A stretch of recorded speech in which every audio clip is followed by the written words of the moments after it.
Well, welcome everyone. My name's Matthew Tait. This is Fork in the Road YouTube channel. And today I'm joined by a very special guest, Aliya Rodgers, who has a company called Dragonfly Life Solutions. And she helps clients overcome stuck patterns, overcome things that are holding them back. So welcome, Aliya. Thank you very much. Thank you, Matt, for having me. Well, thanks for coming. And so the whole purpose of the Growth Gurus series of interviews is to share with people, those people who are in their own neighborhood, who are just around the corner, who are actually helping other people to grow, to overcome the past and move towards a better future. And to share people like yourself who have actually obviously been on your own growth journey. And then from that, you have transformed and now are sharing those same gifts with other people. So I guess I'll start, Aliya, with what is your company and what is it you do to help people, and who do you help? Wow, there's quite a few different questions in there. So firstly, my company is called Dragonfly Life Solutions, as you've already said.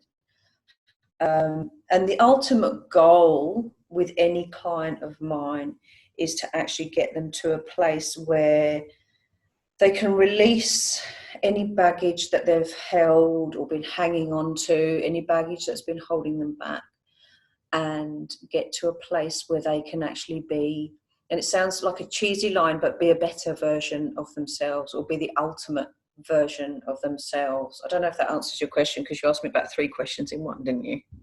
No, that's good. It's so the word dragonfly comes from resilience. Is that where did you find that from? Where does that originate from? That's a good question. Look on YouTube or probably Google it. Yeah. So I mean, it's actually, I mean, when I first came up with putting this company together, I was struggling for a name. And I had naming anything, like naming a child or a pet, you go through a million different names. So I went through so many different names, and I just kind of gave up. And then I got into bed one night, and I looked down, and I've got a little coaster next to my bed, and I can't remember where that coaster came from. And it's got a little saying in it about believe in yourself and dream the life you want to actually manifest. And it's got these tiny little pictures of dragonflies on it, and I looked at it and I just knew straight away that that's the name. And I thought, hang on, let me just check what this means. And I just Googled it, and you can Google it, and there'll be quite a few different definitions of what dragonflies mean, but the vast majority all bring you down to resilience, strength, transformation. And I think that's probably the most poignant word here, is transformation. And that's primarily what I do with my clients, is to help them transform into a more evolved, if you like, version of themselves. Fantastic. So that's a great story about the dragonfly. So it's like you had the epiphany, and then, I better Google it. Better actually check that actually means something. It's not just a pretty name. Well, it probably didn't matter because you'd had your little moment of aha. So that's, you're listening to your own mind, which is good. Well, that's fantastic. So when people present to you, well, what sort of is the presenting problem? Because often the presenting problem is not the real underlying problem. What's that look like, that journey for a normal client? It's very different for different people, and many of my clients have actually come from group sessions where I've done a group healing session, and they'll come with different things, and different people will have a different understanding and perception of what the word healing means. So to come to something that's called a group healing session, someone might come because they've actually got physical ailments. Someone might come because they just think, I've hit a brick wall and I don't know where I'm going in my life. Someone could be suicidal. There could be I'm sure there could be many different areas that these people come from. And it's really because people have different perceptions of what the word healing means. But if I think about maybe the last couple of clients I've had,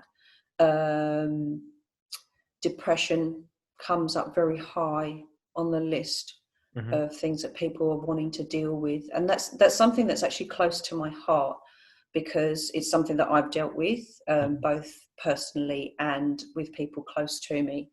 So it's something that I really enjoy dealing with people, because I really feel like I've got a connection with those people and I can understand where those clients are coming from, despite where the depression has actually stemmed from.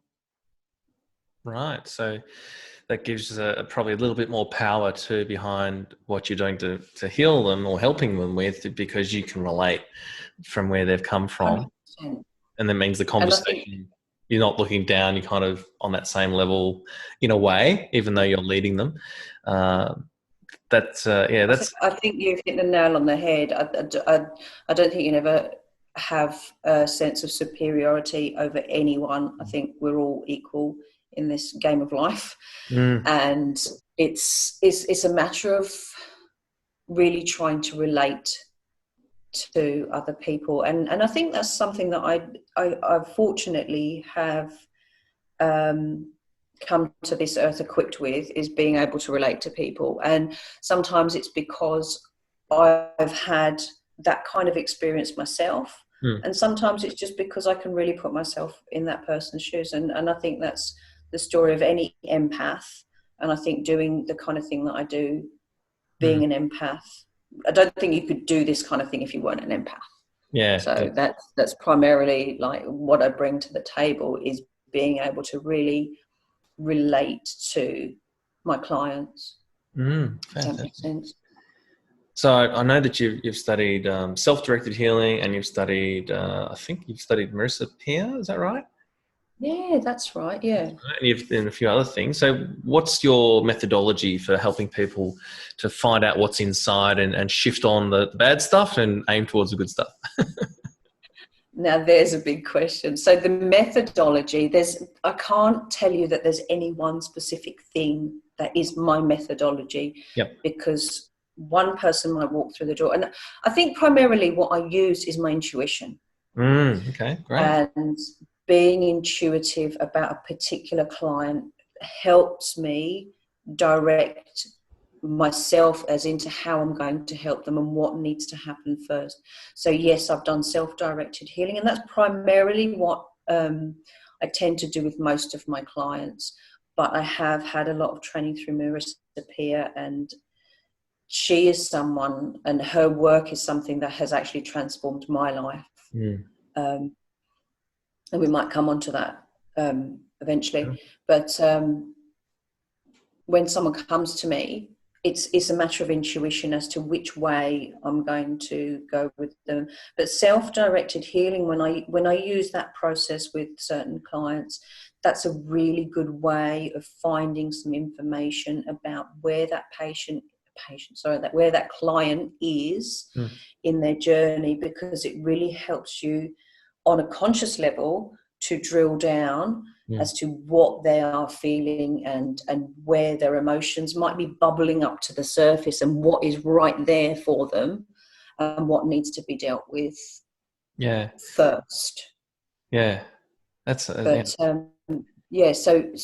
the self-directed healing, there's a lot of information and knowledge that I've gained from Marissa Peer and through my healing with Marissa Peer.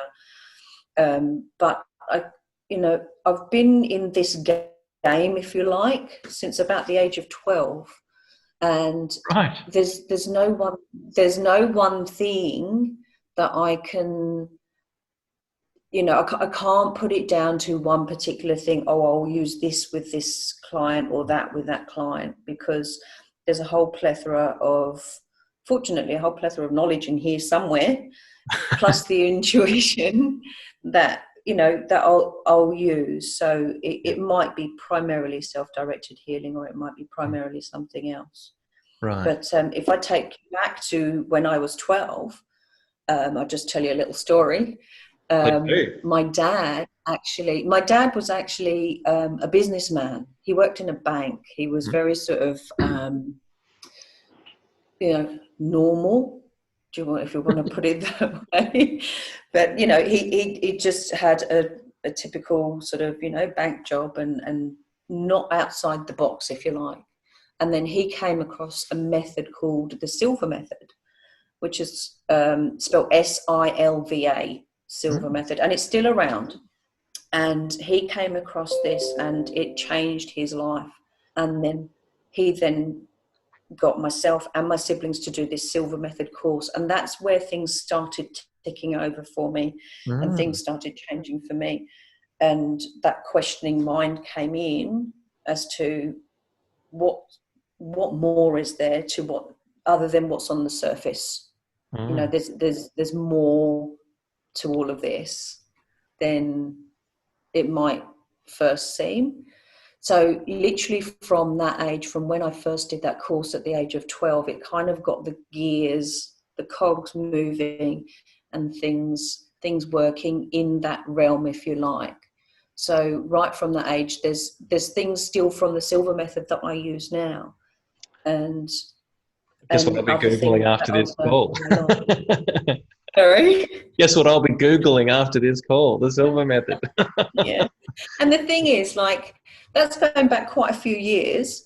So at the time, it was actually called the mind control method at the time. I'm sure they've changed it now.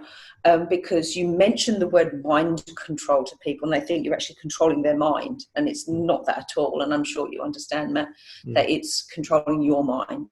Yeah. But basically it was a learning platform of how you expand your own mind and how you use more of your own mind on a conscious level and a subconscious level. Yeah, well, there's that old saying, isn't it? If you don't control your mind will control you. Well, yes, absolutely. But so that's where I started from. I don't think you even asked me that, but I thought I'd put that in there. Fantastic. So you're 12 years old. You've done the Silva Method. You've learned how to control your mind through to a degree. to a degree, and you've gone on a journey and you've teleported into the future, and now you are helping middle-aged mums, also people people like that, or a range of people, but that's a common person for you to treat or help. And so what led you into, apart from when you were 12 and your dad made you, but from there, what's your story as far as getting into this now as a career, where you thought, okay, I really need to get out there and help people? What's your story? Yeah. Well, growing up with that Silva Method in there somewhere, that always had those cogs sort of turning to a greater or lesser degree. So it was like that side of my mind was always there, and whether I embraced that or not at the, going through university and going through in my first job and everything, that was still always part of me, but sometimes it had more of a bearing amount and sometimes it just got put on the back burner. But I kind of always knew that there was something there. And even back when we were doing the Silva Method, I remember this one time where we did distance healing and we were given just a few little bits of detail about a person, a client, if you like, who was suffering in some way. So you were given the same man of the age and not even what condition they had. And you went into what they call going to level. So it's just basically taking yourself into a meditative state or something like that. And at the age of 12, I'm thinking, I'm just making this up.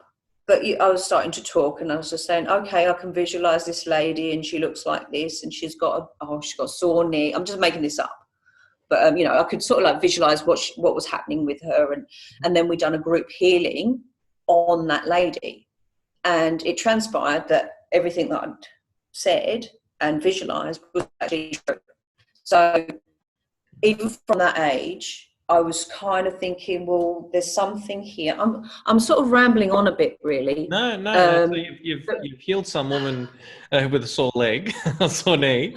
So Yeah. So what was there was always this. Go on. You ask the question. So this lady, like you're in this group, you've healed this lady who you haven't met, you don't know who she is. Didn't know her from bar of soap. And where is she? She's and how did you find out that this lady's knee is now healed, or whatever's like? How did how did you find out that lady was healed? I can't actually remember. All right, I can't actually remember. But it just, where I was going with that story was that it sort of just, somewhere in my mind, it kind of told me that this is something that I can do. Mm. And even though I went through like a relatively normal sort of like 20s and 30s and, you know, went to university and got married and done all those things, somewhere in the back of my mind, I always knew that this was something I could do.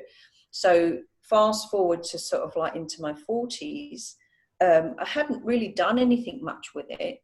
But like I'd talk to friends, and if like a friend of mine would go, oh gosh, I've got a bit of a sore back, I'd find that my hands would get hot. And I'd laugh with my friend. I'm like, oh, my hand's getting hot again. I feel like I want to put my hands on you, you know. And I'd do that, and they'll be like, oh my God, that feels like a radiator on my back. Wow. So I felt this internal urge to come forward and do this. And like I joke with my friends, I was like, I've got to find out why I keep getting these hot hands. You know, there's something here, something somewhere is telling me that I need to do this, or I need to find out what this is. Mm. And it was at that time that I came across Claire Besley, who is a self-directed healing practice. Well, she's the guru, if you like, who's created self-directed healing. And she just magically popped up on my Facebook feed, like a lot of things do. And I sort of like looked at it, and it kind of resonated a little bit. And I thought, that sounds interesting. And then I carried on swiping, you know, scrolling or whatever. And then sure enough, a couple of days later, it popped up again, then it popped up again. I thought, I can't really ignore this.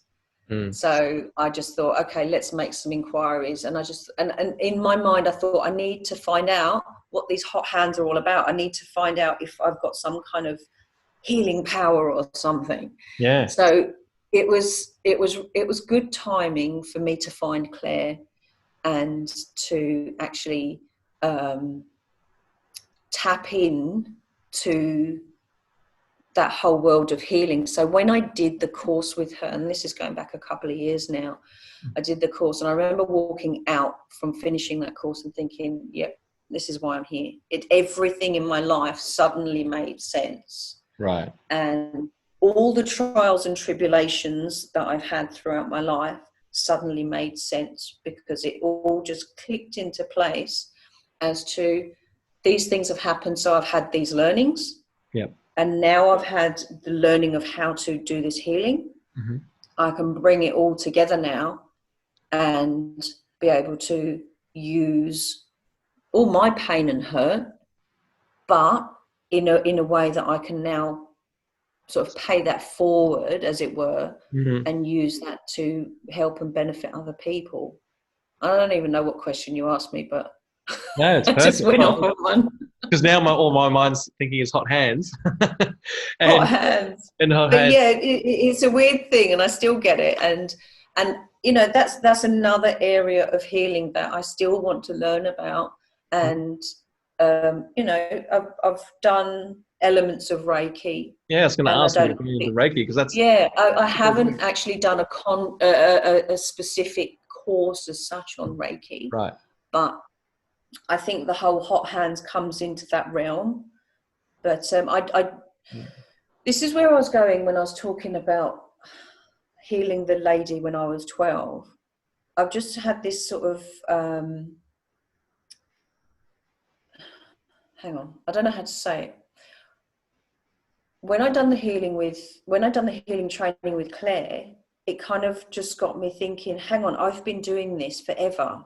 Mm. There's a lot of the healing stuff that I realized I was just automatically doing. And because it was automatic, I hadn't really questioned or thought about it. Mm. You know what I mean? And then when it came to my conscious mind that, oh, this is what I'm doing, I'm thinking, well, hang on, I've been doing a lot of this for a long time. Mm. You know, and like, just people who've come and gone out of my life, and people having issues or physical problems, I've gone away and I've done a distance healing without even realizing that that's what I'm doing. Wow. You know, so I've worked with people in my day job, if you like, who have had issues at home. I knew a guy whose wife was pregnant with twins, and she was having some really bad complications. And I'd just go home every night and I would meditate on it, and I would just think about it, and I would just focus on those two babies being perfectly fine and being born. And you know, there's no measure. You can't measure, oh yes, Ali, you healed them, or whether they miraculously got better, or what.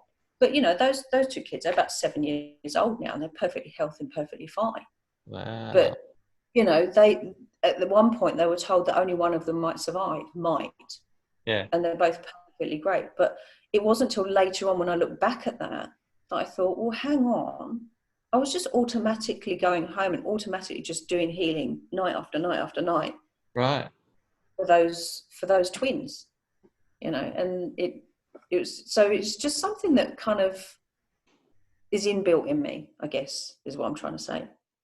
Do you think there was part of you that sort of denied or didn't sort of want to sort of tell the world, or do you think you didn't even really know it was a thing until you reflected back? Like, if you denied any part of yourself in not... Probably both of those things, Matt. Yeah. Probably both of those things, because I didn't really realise that that's what I was doing until I became, like, I was consciously doing a healing course and thought, well, hang on, I've been doing this kind of thing for a long time. But also there is a huge part of it that is not so much a denial, but almost like you kind of shy away from it because you're scared of people's perceptions of it. You're scared. I'm not saying you're scared. I'm scared of people going, whoa, she's a Fruit Loop, you know. Do you know what I mean? Well, everyone's got the fear. Everyone's so busy worrying about what everyone else is thinking. You don't realise they're too busy thinking about their own stuff. But it's, you know, if I keep doing this normal thing, but regular people, you know, you mention healing and they've suddenly got this perception that you're some kind of woo-woo doing some weird stuff. Which you're not. I mean, I started out as a science teacher. You know, I've got a scientific background, but then I'm doing this woo-woo stuff, you know, it's... But, you know, some people can look at it and think, well, she's just nuts. And, you know, it's even now I'm coming to terms with the fact that, well, if that's some people's perception, so be it, that's okay. People are allowed to have their own views, and people always have their own views. Some people will jump on the bandwagon and go, yeah, this is great. And other people, and you know, that some people you're never going to convince. You know, and I'm still coming to terms with that now, that's the way it is. Yeah, when you look at how other people's opinions, when you do a little bit of research on the mind, you realise that people have got very strong filters based on their life experience. And so if they're not accepting something's happened at some point to build that filter that suggests that, you know, whether it's Reiki or self-directed healing or your healing, or if that's just the language, that word triggers off a whole experience from the past, which has nothing to do with you. And that's the thing we've all got to learn, isn't it? To let that go. It's not about us, but we're naturally herd animals in that we want to be accepted by everyone. And that's where that fear comes from.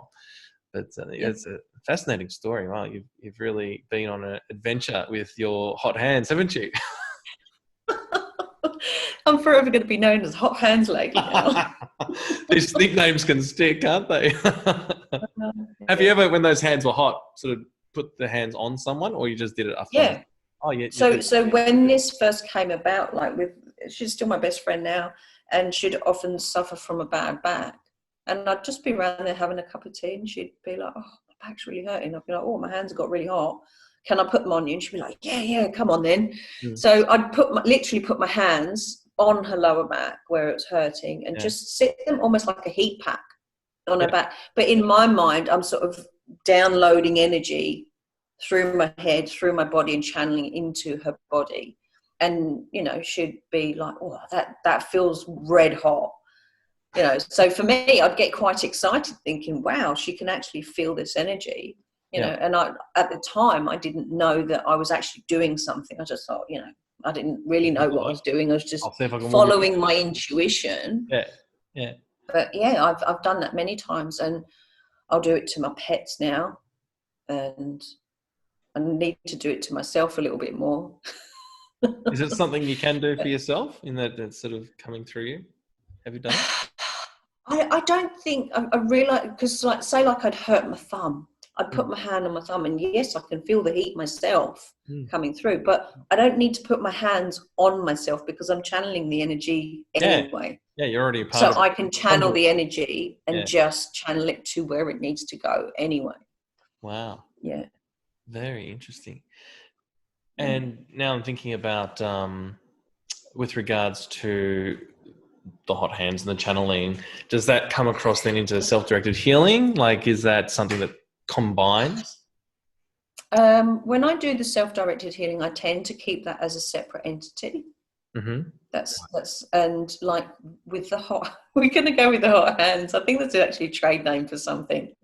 But it's going to be an online course. Yeah. With the hot hands and that kind of, well, let's call it energy healing, with that kind of thing, that's a separate entity, and that's not something that I have done on, like, if you like, on a professional level, because you know, I haven't got a qualification as such in that.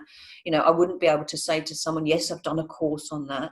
It's just something that I've kind of kept between myself and my friends and my family. That makes sense. Yeah. And also there's that professional barrier of not touching clients, you know, that sort of thing. The beauty of self-directed healing is that that's exactly what it is. You're directing someone else to heal themselves. It's not, there's no physical contact. You don't have to actually put your hands on someone to actually help them to heal in that way. So it's a completely separate entity. Right. But yeah, I don't use that for my clients as such. If they wanted me to, I'd happily do it. Yeah. But it's not something that So if you were to describe what is self-directed healing in your words, how would you describe what you do for a client in a session? In a session, well, primarily I would help them find what trauma that they may have incurred, and that doesn't mean necessarily physical trauma, like usually mental trauma that they have had in the past that may have created some kind of block in terms of moving forward in their life. And the way I describe, when I do talks, the way I describe it, that most people can kind of find it a tangible way of understanding, is that if you've had a messy breakup, and obviously you can be hurt from that, you can be heartbroken, people understand what that means. So I usually go with that, and I say, you know, if you've had a horrible breakup and someone's been really nasty to you, you're going to hold on. Sometimes we hold on to that pain and that trauma from that, and that can then affect us in our next relationship. And most people will identify with that. So that's usually the example that I tend to use. And in a session, what I will do is find out what's happening for that patient the client at this time, and find out, like, through the questionnaire that we use in self-directed healing, to actually pinpoint the actual emotions that person, that client is really struggling with at that moment. They will be, it's like an onion, there's layers and layers and layers of emotions that would be inside there, but usually it's the ones that are bubbling on the surface that we identify straight away. So if I have a client today, we'll go through what's happening for them, we'll find out what's bubbling at the surface, if you like, and then through a process, we and it's a process of breathing and helping them identify where this trauma is sitting. Mm-hmm. We can help them actually remove that trauma permanently from their being. And this is where it sounds woo-woo, because like it's that trauma is actually sitting within their body. You know, and people can understand it. When you think of being heartbroken, some people who have been heartbroken, they can actually feel it. They actually feel physically heartbroken. So that's when people can start to understand that your emotions can have a physical ramification. So I will help them identify where that's come from and help them through this process of breathing to actually remove it from their body. And every time I do it, even now, I'm blown away. I'm blown away that it's kind of textbook. And I won't tell the client what to expect, because it might have some kind of, you know, effect on whether it works or whether it doesn't, you know. But every time I'm just like, wow, that textbook. It just follows, you know, how it's meant to happen. And, you know, I don't want to go into too much depth of how the process works or what is exactly happening, because I think if anyone watches this and they want to have that experience, it can detract from the experience if they're already in their mind thinking, oh, this is what's meant to happen and that's what's meant to happen. Do you know what I mean? Just let it unfold. No, that's perfect. I mean, and it does unfold differently. Sorry? That's perfect as an introduction to what is it and what roughly you would do in a session and what's the theory behind it. It's perfect. So like in a session, it can usually take an hour, sometimes up to 2 hours, but generally an hour to an hour and a half. And in that time, it's not just one emotion, it's a whole, like emotions, you don't just get one emotion on its own, you get emotions that are all bundled together. So let's go back to this example of being heartbroken, gone through a horrible breakup.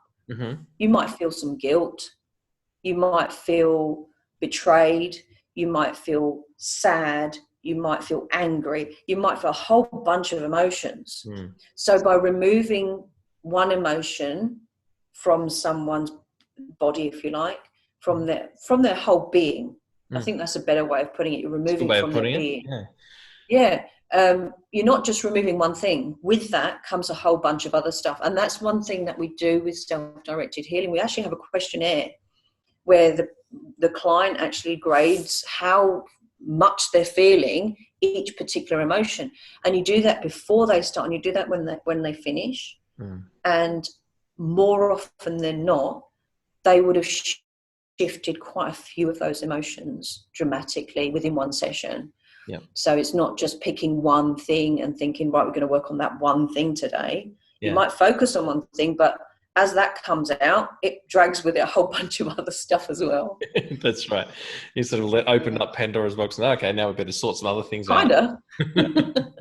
But it's good that you mention it like that, because like usually when someone comes for a healing, it kind of is like opening Pandora's box, because it might be, there's a whole bunch of stuff there that the client isn't even aware of. And you've gone back and you've pinpointed something. And yes, it is like opening Pandora's box. And that's why it's quite important that when you have a client come to you, that they maybe come for 2 or 3. I really haven't had anyone more than 3 sessions. Sometimes they might need 4 or 5, but usually about 3. But they just come in quite quick succession, like maybe weekly, at the most fortnightly, to have a few healings on the go. And that will clear a huge amount of their trauma and emotional baggage, if you like. I think that a lot of people, well, we all avoid pain. And so something's happened in the past, it gets suppressed. It's like one of Mother Nature's 100%. Ways of keeping a baby lion cub safe if its mother's far away. it's got to suppress and be quiet, right? So the hyenas don't get it. And 100%. that's what we do to our brain. We suppress so to survive, so we don't have to face that thing. 10, 20 years later, we come to yourself and we end up with, that's still a thing inside myself. What? It's quite surprising. It is surprising, and you hit the nail on the head, because no one wants to feel pain, whether it's physical or mental pain. So our automatic response is to shove it down and lock it away, and mustn't feel that. And like, for your viewers, they'll probably have guessed by now that I'm not Australian, I'm English. And when I first came to Australia, one of the many things that hit me was this whole thing of, suck it up and she'll be right, and take a teaspoon of cement and harden up. And all of these things, for me, I was just like, really? Because they're all about suppressing your emotions. They're all about not allowing someone to actually feel what they want to feel. And I think that's why we're in this dangerous zone of creating children that grow into adults that have all these emotions that are locked away, because they're taught from the youngest of ages, no, you mustn't cry, stop crying, don't cry, be quiet, all of those things. And it's a normal kind of a parent survival kind of response, but geez, it does damage to the children because they can't feel what they 100%. Have to feel. And the thing is, we've learned that, and it's only in this day and age now we're starting to realize more and more that it's okay to allow your child to cry. It's okay for them to express their emotions and let it out. It's not okay to tell them to shut up and be quiet, because they will grow into adults that shut up and be quiet. And I know you deal with a lot of people and clients who have had that in the past, and that really leads to a difficult adulthood. Absolutely. I can certainly resonate. One of the reasons why we're connected is because I'm also self-directed healer like yourself. And I met Claire because I went along to a free healing session because I had all sorts of stuff inside me, repressed emotions several years ago. And that's why I showed up for the first session and say, okay, we'll did this free group thing. And then thought, actually, I'll go and check her out and actually do a session with her. And then that was the beginning of, all right, there's clearly some stuff coming out. there's clearly some stuff. Where the hell did that come from, and as a guy, Western civilization that tells men not to feel, right? That's the thing. 100%. We're taught, I think, as boys all the way through teenage years, that it's just safer to suppress because that's what's expected. And yet it's not biologically what we're designed to do. We're designed to just let the emotion out, get it out, and then we're free. But if you don't get it out and you don't release it, you don't express it at the moment, and you're taught not to, man, that just builds up and builds up. And hence we have the suicide rate that we have in Australia, and I'm sure in the rest of the Western world, where there's, I think it's 6-to-1 men, the suicide stats, And I was just about to say, I don't know the statistics, but I do know that the suicide rates of men is much higher than that of women. And I guess that's why. It's because men more than women are told to suppress their emotion. We're experts at suppression and isolation and not sharing our feelings, whereas girls generally, or ladies tend to generally, we'll have female friends and we'll congregate and we'll share and just get it out. Somehow. And it's okay to have a good old cry. If you're a girl, if you're a woman and you're around your girlfriends, it's all right to have a good old cry on someone's shoulder, and no one's going to judge you for that. Whereas if you're a guy with your guy mates, you're going to cry on their shoulder. It just doesn't happen. It doesn't happen, and it's frowned upon. And I strongly, I'm against that. But it's a slow moving vehicle in terms of getting people to start realizing that it's okay. It's okay to cry. It's okay to let your emotions out. And and another thing is, people are scared of that because they don't know they've not been taught how to respond. Not been taught. If someone's crying next to you, people get freaked out because they don't know how to respond to that. They don't know how to cope with it. Exactly. You do. Yeah. So if we taught from an early age to not only allow your emotions out, but also how to nurture someone who's next to you who's letting their emotions out, then wouldn't this world be just to be there for them, let them get it out and not have to fix them. Just let them, and don't say it's going to be okay. Just say, let it out. Just let it all out. It's absolutely shit. Yes, just let it out. You know, like that. And that's the thing. That's the big shift we've got to head towards. But gee, I totally agree with you. Wow, that's fascinating. And so, yeah, I mean, with men's mental health, that's an area I would like to work in, and I'm heading towards, and putting things together. But one thing I've noticed with men is we only talk about it on the verge of being broken, you know, on the verge of it all falling apart. And then, okay, I'm about to, you know, and that's the challenge, is getting them to someone like yourself or someone like me or someone anyone, I don't care who you go to, psychologist, anyone. It doesn't matter. Go and see someone. If you need help, you need help, right? You need help, and yet we will persevere and persevere and persevere. So that's the narrative that needs to change, and that so that guys can, and women perhaps too, but guys can go and find help sooner, before, you know, without having to be told. They can, an automatic thing. But that's the challenge of society, I think, right now for men. I think you're right. It's definitely more so for guys, but it's across the board, in the fact that there seems to be like this honorary badge that people wear because they've suffered. Yeah. They don't, you know, because they've put up with something or they've dealt with something. It's great. Everyone has to deal with stuff, but, you know, it doesn't necessarily mean that you have to harbor it all by yourself. And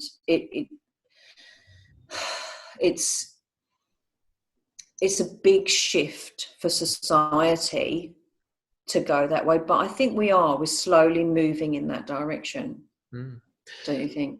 We'll change tack. Well, what's your thoughts on physical illness and emotions, and that connection? And what big smile on your face. I haven't asked you this question before. This is not a pre-framed question. It's a good question. Because I've got strong opinions on it. It's an excellent question, because it's something that people don't necessarily put the two and two together. You know, they put emotions in one bracket and physical ailments in another bracket. And I can understand why. But, you know, your head is here and it is attached to the rest of you. You know, I do have this conversation with people. They're not two separate That's right, entities. like it's over there in the fruit bowl. Absolutely. So, and the way I describe it when I do my talks is that I think a good way of describing it is stress. We all know that if you're stressed, that's an emotion, but it can have physical ramifications. Your heart will beat faster. Your cortisol levels will go up. You run the risk of having a heart attack if you are stressed. That is the ultimate way of describing your emotions being attached to your physicality. Your mind. So the two are more than intertwined. They are together. Yeah. They are together. And I can't remember what question you actually asked me. Oh, no, you've answered it. I mean, it's that, what's your thoughts on the mind-body connection? Yeah. So and that's how I describe it to most people. And most people will understand that. Yep. Most people will think, yep, you're 100% correct. That's an emotion, and that has a physical ramification, and it can have a disastrous effect if you don't deal with an emotion. So if you're stressed and you're highly strung and you're really struggling in that sense, effectively at the end point, you may die of a heart attack. So that's like hamming it up, but that's the two ends of the scale, right? So in the same vein, then you can start to understand that if you're angry, how that might feel in your body. And people know if you're angry, you might hold your fist and you get red in the face and you feel hot. So that, again, that's your emotion having a physical response. And every emotion will have a physical response, whether you realize it or not. And those are the things that I talk about when I do my talks. And it helps people to understand that you can put the two together. That's fantastic. So you've got some really good, relatable examples for people to understand the concept. So you can tell a little story about, well, how do you feel when this happens? And, they're talking about the heart, how it's responding to anxiety and tension, and or the breakup examples, where you're breaking up in a relationship. Most people can relate to the breakup example. Yeah. Like, it's like, you've got most of the room straight away, which is really important in that ability to communicate it. Because if you come in the wrong angle, it just skips off. I think I was mentioning this in my last interview, that message has to be right. So really well done on some of those metaphors and examples. Thanks.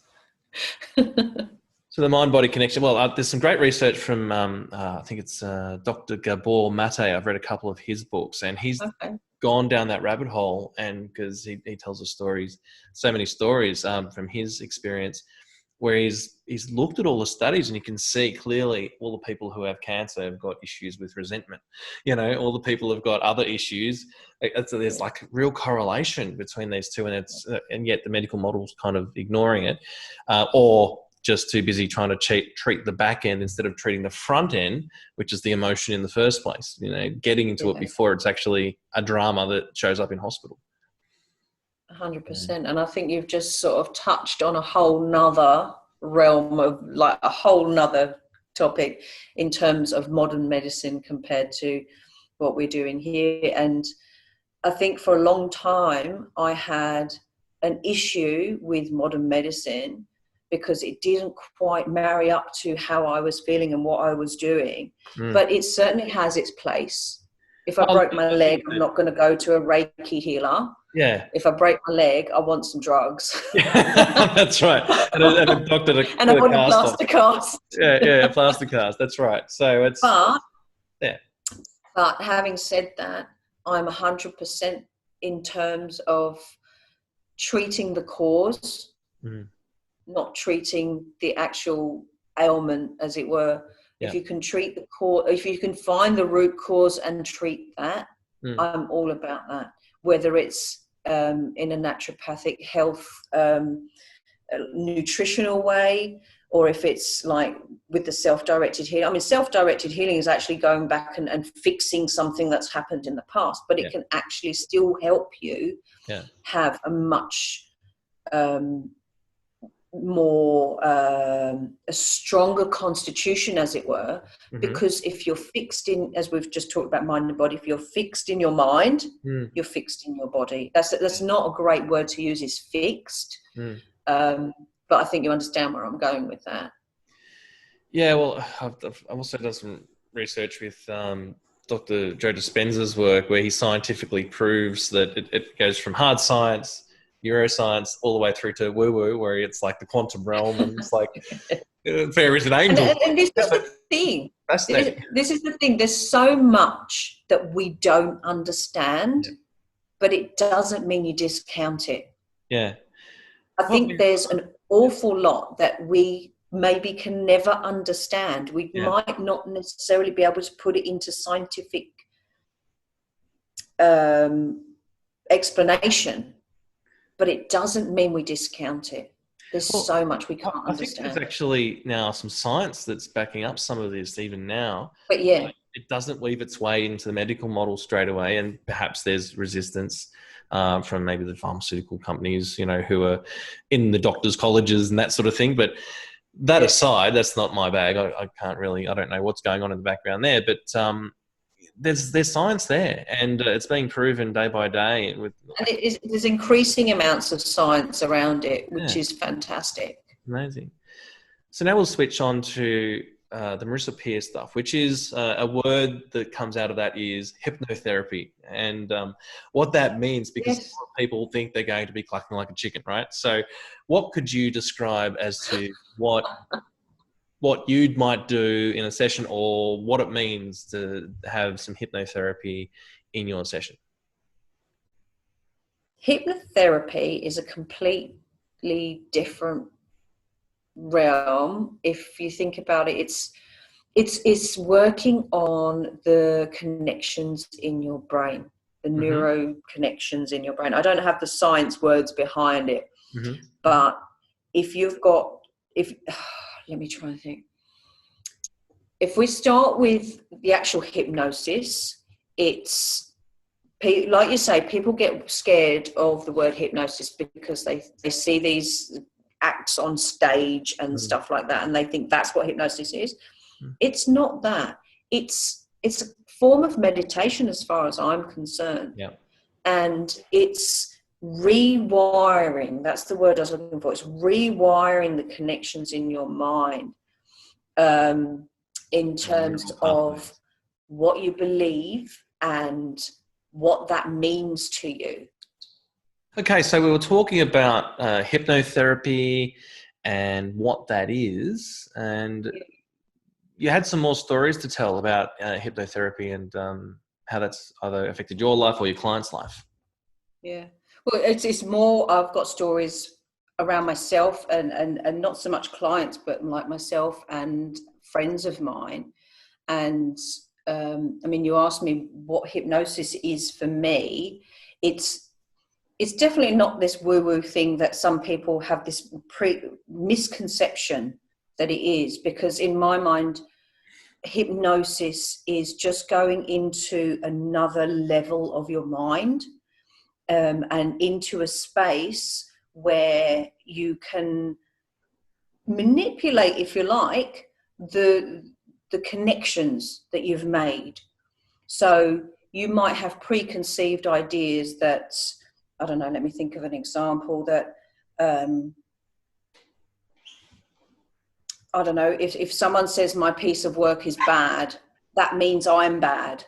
That means they don't like me. And I can use that example actually, because when I was at school, if a teacher marked something bad, I would take that personally and think they don't like me. It wasn't until I was a little bit older that I would look back at that and think, well, that's not quite right. So that's an example of a connection that you've made in your mind. And hypnosis can go to a level in your of a brainwave, if you like, and it can make new connections or it can break connections. And it's all about repetition as well. So a good example of me using hypnosis myself is stopping smoking. So I actually went to a hypnosis session once. This is going back years, and I forever wanted to quit smoking. And I went to a hypnotherapist, and he done his hypnotherapy, and I went home and lit a cigarette and thought, well, that worked a treat, which it didn't. But then I found another one and hailed to the powers of YouTube, actually found a free one on YouTube and realized that with hypnosis, it actually needs to be something that is repeated and repeated and repeated. Now, I've heard differing stories, and I don't know which one's true, but like some people say you've got to repeat something 21 times, and some people say 42 times. And I thought, sod it, I'll do it 42 times. If it works, it works. And I've probably listened to that hypnosis probably 100 times, but I quit smoking after the first few. Wow. And it kind of brought to the forefront of my mind that hypnosis works on, might want to call it a deeper level, you might want to call it a higher level, because sometimes I was listening to that hypnosis when I was asleep. So I wasn't consciously listening to it. I wasn't consciously taking on board what the guy was saying. But then I found in my conscious daily life that every time I thought about having a cigarette, I'd take some big, deep breaths. And I thought, that's strange. When I went back and listened to the tape at a conscious level in a waking state, that's exactly what he said to do. Every time you think about smoking, you all take 3 big, deep breaths and then, reset yourself and think, no, I don't need a cigarette. And so it made me realize that this hypnosis is working at a higher level or a deeper level, and you're not necessarily even consciously listening. And another example of that is when someone's asleep, it doesn't mean their brain has stopped working. Their brain and their mind is still listening. Because someone could be asleep and you can say, hey, Matt, wake up. And your brain will go, oh, that's my name. And it will wake you up, hopefully, maybe not all the time. I'm a pretty deep sleeper. Yeah. But in terms of Marissa Peer and hypnosis, that's something that's worked on many levels for me. And I can't remember if that's what you actually asked me about, but that's something that has been a game changer for me with Marissa Peer's courses. And I'm not here to sort of sell her stuff, but it's something that I would certainly raise, saying that it kind of changed my life around and set me on a path, on this kind of path, to be able to help other people as well. Fantastic. I've also done the online version of Marissa Peer's, one of her courses through Mindvalley. And that was probably one of my earlier experiences with hypnotherapy myself, where you just put the earbuds in your ear with the audio track going, and she does a 20-minute little hypnotic induction and then talks about whatever the message is that you've chosen, because she had like 6 or 7 different hypnotic tracks inside that course. And I'll tell you, I was really surprised about the feeling and shifts in my body that I felt when I went through that, because there was I am enough, and the other one was I am lovable. And I was like, well, I'll try them and see how they go. And it's like, what? My body was pinging all over the place. It's like, what? Oh my God, my body's trying to tell me that there's something going on here, that this is a big deal. And of course, you start unpacking that. It really was. So I totally resonate. And we've been on a similar journey from that perspective. I really found that was my sort of gateway into figuring out, all right, let's have a bit more of a look at this whole hypnotherapy world. Yeah, it's a very, very powerful thing. And, in a modern day society where we're so busy with our lives and everything, it's actually something that we can utilize really easily. When you've got a recording like that you were listening to, like I say, you don't even have to consciously listen to it. You can just play it at night while you're asleep. So you're doing 2 things at once. So you can even continue working on yourself while you're asleep, which is where a lot of my personal work has happened, is while I'm sleeping. Right. And I'll just say that I haven't done a live Marissa Peer course. I have been to one of her sessions live in Melbourne, which was amazing. But all my learning from her has been online and through Mindvalley as well.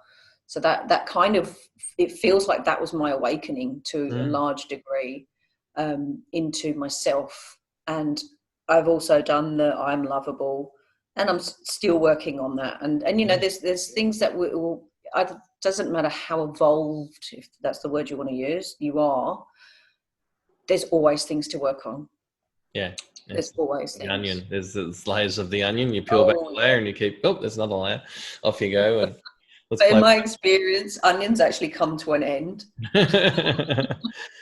I think with humans, it's onion times infinity. and it makes me laugh, actually, because some people, like, if they ask what I do and I talk to them a little bit about self-directed healing, and some people will say, oh no, I don't need that. I don't have anything. I don't have any issues, and internally I'll laugh. If that's how they feel, that's fantastic. Yeah. But I am yet to meet a person who does not have layers that need peeling back. Everybody does. And I think in you and I and people in our sort of segment, if you like, who are in this space wanting to help other people, have had a lot of our own self-work before we get to this stage that we think, actually, we can now utilize this to help other people. But it doesn't mean our journey has ended and we've actually got to some kind of, magical place. I think our journey continues along, but we can just help other people come up and along with us at the same time. I'm fascinated with the concept of the ego and how it's our ego that stops us going on this healing journey. Why is it we've got all these amazing tools, yet we don't use them all the time, and we probably should have some habit, get some rigid kind of habit to use these tools all the time. And that's so when you've got someone that's maybe into it and they're not doing it all the time, they know they should be. But then, like, I guess that my question is, how would somebody get a good, consistent habit? It's a pretty hard question to answer if the person doesn't even know they've got any issues and their ego is saying, I'm fine. The ego is saying, it's all sweet. But meanwhile, everything's falling apart in the background because we're trying to put the mask on. That's the challenge. It's the mask. And the thing is, if you've got that mask on, and there's something I've learned along the way as well, is that if someone has that mask on or has their walls up, you can't help them. Yeah. There's, you might be able to see very clearly that this person needs to try this and this and this. But until and unless they see that there's an issue, there's no helping someone. So you can only really help someone who's open to having acknowledged that there is an issue and that they need to help themselves, and B, that there are things there that they need help with, and the ego may well get in the way of that. And I think once you remove that ego, I'm yet to meet someone who doesn't have an ego, but I think you can remove it to certain degrees. And once that ego is removed, then you can allow yourself to be vulnerable enough to actually acknowledge, say, hey, I've got all sorts of stuff that I need to deal with. And that's the half the battle, isn't it? Just to actually accept and acknowledge that you've got things that you need to deal with. Then actually go forward and do it. One simple path out of that, and that is pain. Pain will put the ego to the side and then, all right, I'm in pain, just sort me out, right? That's the only thing I've seen where people consistently get over their ego if they have no awareness of the ego, right? And that's the problem. Not having any kind of coaching or other technique to try and question the thoughts in your mind. Most people just roll with their thoughts, and that's the big challenge. And then they can't acknowledge any pain or suffering they can acknowledge the pain, but they can't acknowledge the thing that might be the underlying issue. It's like, I've got no problems. And then that means that they don't get to heal. And I think you alluded to it, the crux of it before, is that some people won't present, if you like, until they are broken. Yeah. And, it's totally understandable. And until and unless you are at the bottom of your barrel and you can't logically see any other hope or any other way out, I think you kind of have to reach that point at some point to then start saying, hang on, I need to do something. I need some help, which is why with something like self-directed healing, you can't enforce it upon someone. No. They kind of need to, in their mind and in modern society, they need to exhaust all other possibilities. And yes, I've been to a psychologist, or I've been here and I've tried that. And, what's this SDH thing? It's, I've tried everything else. I've got nothing to lose. I'll try that now. And I think to a large extent, people need to exhaust in their mind, they need to exhaust other avenues before they come to something that they're not aware of, something that is brand new. Everyone knows. Everyone knows that. That's the problem. It's the path that is given to them by people that they trust. Doctor, psychologists. Going down that path, maybe taking some drugs even from the pharmacy or whatever, and that's all they know. And so that's their only avenue until desperation hits, and then they keep looking, right? And so it's that. But what's the point for that energy to then lift, for them to start looking at the alternatives? But it's sad, but look, at the end of the day, I think it's important for people like yourself to keep going and to present as an option, because the people need that as another option, because it works. These ways, these methods you're talking about, I know work. It fascinates me every time I see someone who's a client and I know straight away where to go. It's like, oh my God, that technique worked. Fantastic. It still blows me away to this day. And then when you see how clear they look at the end, it's fascinating. And the only real challenge is getting their ego to accept it. But if they're coming to the session willingly and their ego's on board, then it all works. Yeah. And I think there comes a time, a point where you've hit the nail on the head with that word acceptance. because I've experienced clients who will come through the door to a group healing session. So they know they need something, but there's still something that's in the way of them accepting that they need to do something. So then they still hit a block. They've taken that first step of walking through the door, but until and unless they accept that they have to let go, they're not actually going to achieve anything. But in the same token, the SDH is an amazing tool, because whether you believe it or not, it's going to work. And that's what blows me away. Because before I did the self-directed healing, a lot of my thought processes were around positive thinking. And I'm thinking, if you think positive, it's going to happen, which I still believe in. But something like this, it's, okay, we haven't got the science yet, but it just works. You know, it's like gravity. If you're going to pour a jug of water into a cup, the water's going to flow into the cup. That's gravity working. Whether you believe it's going to flow into the cup or not, it doesn't matter. That's true. Yeah, exactly. And it's the same with self-directed healing. It doesn't matter if you believe it's going to work, but you can come across a block where someone is so blocked that they just won't let go.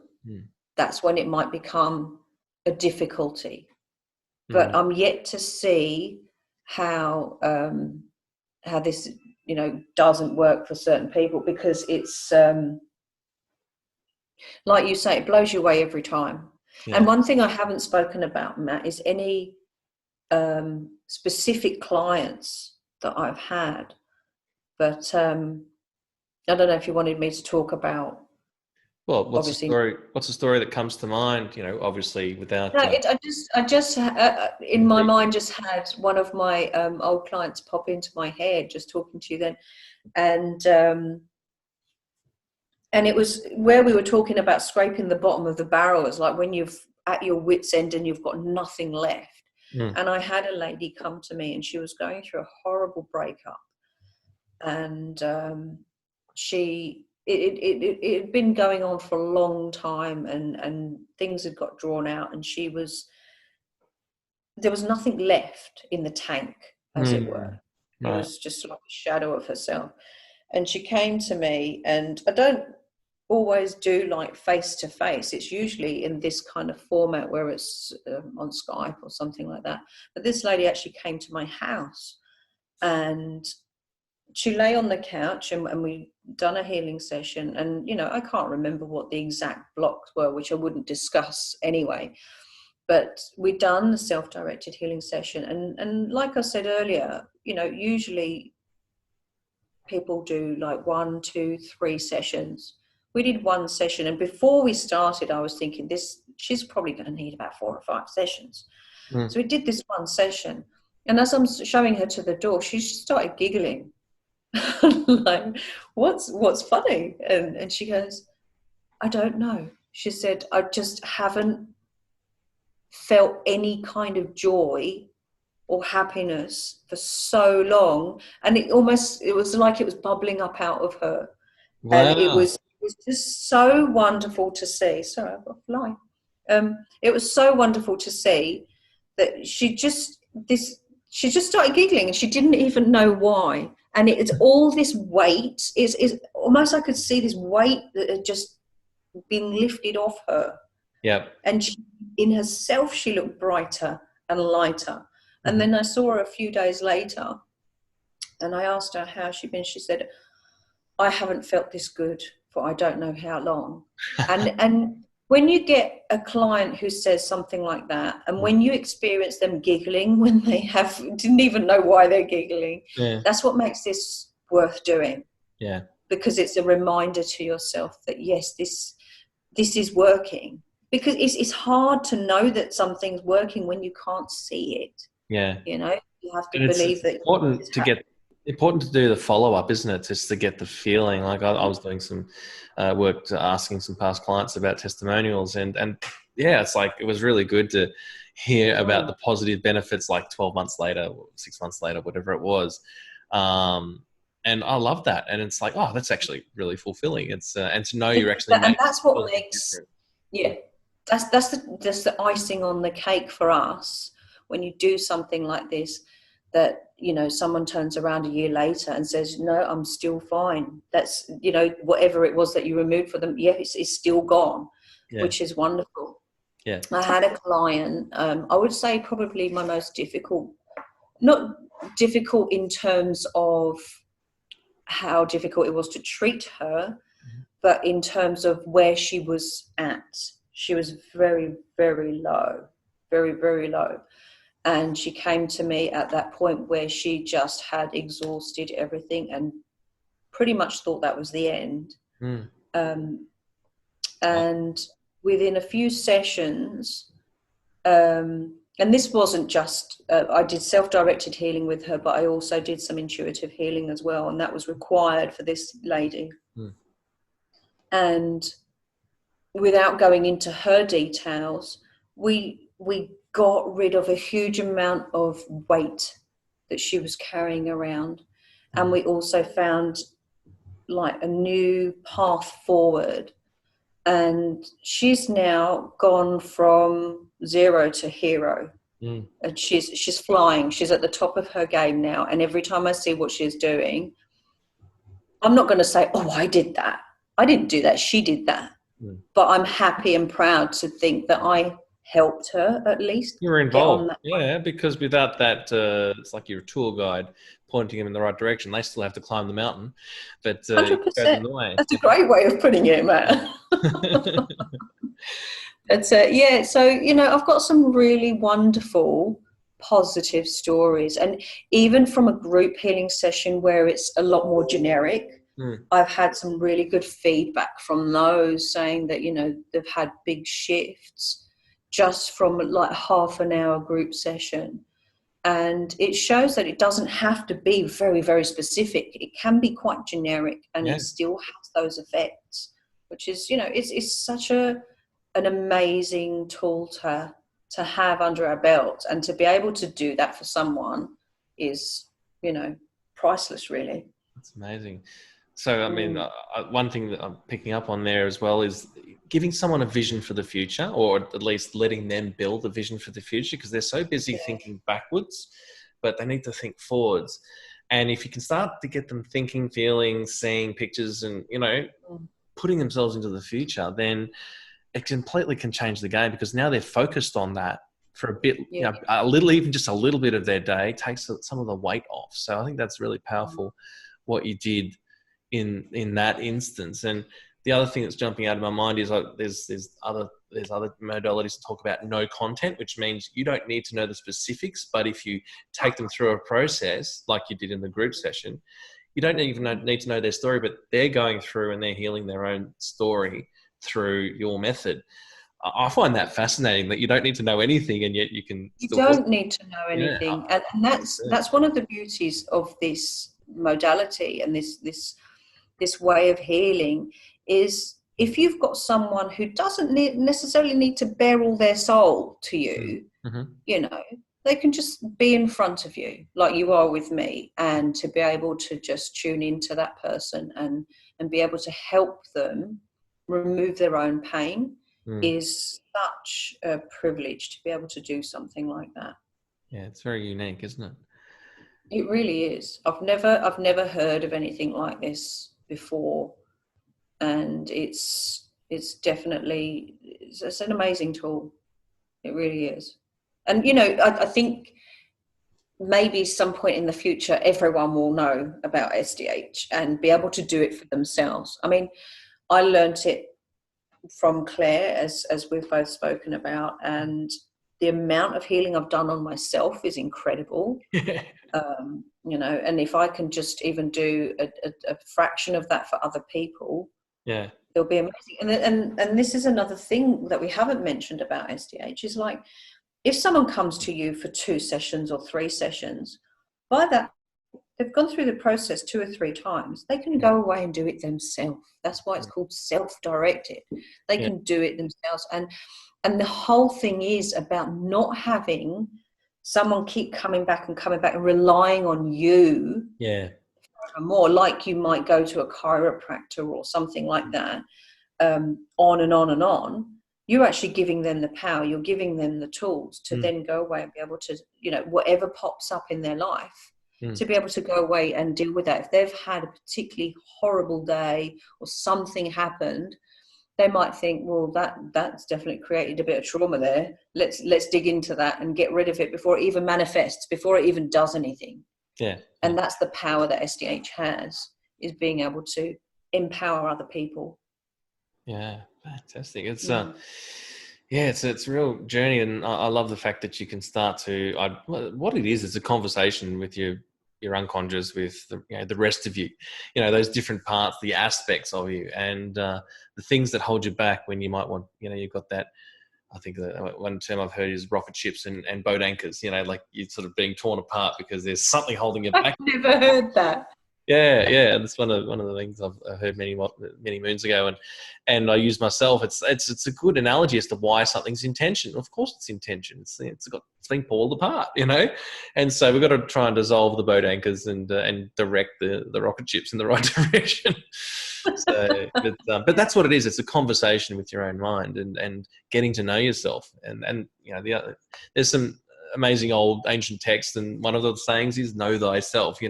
Got to get to know yourself, and this is what that's doing. It's getting you to know yourself so that you can manage yourself, because if you can't, another analogy is like your unconscious is the horse and your conscious mind is the jockey. If that jockey does not have a good relationship with the horse, you're going to be kicked off. That's what happens. And that's a great analogy to have. That's very true. Very true. Yeah, fantastic. Well, thank you so much for joining me today. It's just such a pleasure to talk to you finally and to get you to it's my tell pleasure. us your stories. Thank you. Aliya Rodgers, fantastic, from Dragonfly Life Solutions. Yeah. And that's right. how can people get in touch with you, and what's the best way to book a session, go to a group session or whatever it is? The easiest way to contact me is on Facebook, Dragonfly Life Solutions on Facebook. I believe I'm the only Dragonfly Life Solutions on Facebook that there is. It's very easy to find. Yeah, very easy to find. Or you can even just try and find Aliya Rodgers. But Dragonfly Life Solutions on Facebook, you'll find me, and just send me a direct message. It's very easy. I'm not hugely tech savvy, so no need to go to a website or anything like that. Facebook's pretty easy. And so you'll be doing some sessions with our current lockdown situation we're all in, across a Zoom or a Skype or something like that? Yeah, I tend to use whatever the client has. So if they've got Skype or on Messenger or whatever it is, or Zoom. Zoom's new to me, but there's plenty of platforms that we can use, and I'm very quickly becoming more tech savvy considering the situation that we're in. Yeah, but like I said, most of my clients have been in a virtual capacity, and it just goes to show that, like, this kind of healing, you don't have to be hands-on, you don't have to be face-to-face in the same room. It's easy to do in this format. Fantastic. And group sessions, there might be an opportunity for group sessions in the future if you can get the message out onto the WWW. I did have a few in the pipeline before this wonderful COVID hit us and made us stay at home. Right, yes. Yeah, so they are still sitting in the pipeline until we are back out into the reality of the world. And, when that happens, watch this space, and hopefully, it will be advertised on my Facebook page when I next do group sessions and stuff. Fantastic. When I get a bit more tech savvy, I might even manage to do one on Zoom as a group. Yeah. Well, there's another great platform called WebEx, which you can have 100 people for free, unlimited time, which is amazing. So, there's. I don't know if my internet would cope with that. 100 people. You're going to have to have a IT guru on the side sorting you out. Well, thank you so much for joining me today. Aliya Rodgers from Dragonfly Life Solutions. And it's been a pleasure talking to you today. Thank you for joining me. And if you need to get in touch with Aliya and get to know yourself, which is what we've been talking about today. Get to know yourself and you want to book a session. If you're stuck, if you're going through anxiety through the COVID thing, or if you're not moving on in your life, there might be something stopping you from moving forward. So get in touch with Aliya and she can sort you out. She can help you clear the past and find a future.